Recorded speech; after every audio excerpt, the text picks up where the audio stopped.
ทำไมแปลกๆวะแปลกไง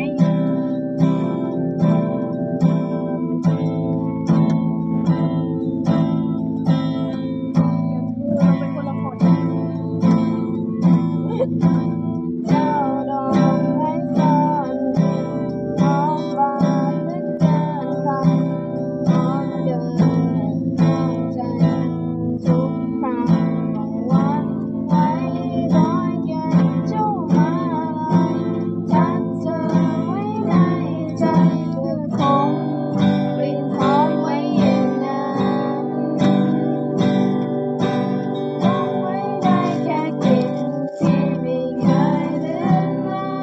งกลิ่นหอมจังเหมือนเก่ายามเมื่อลมโชยมา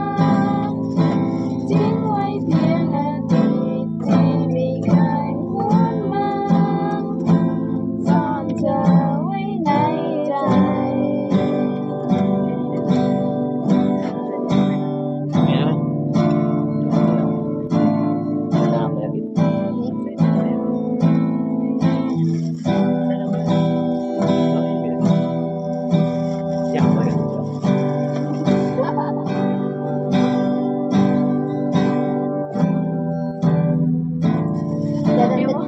ขอบเด็กคนนี้นะเดี๋ยว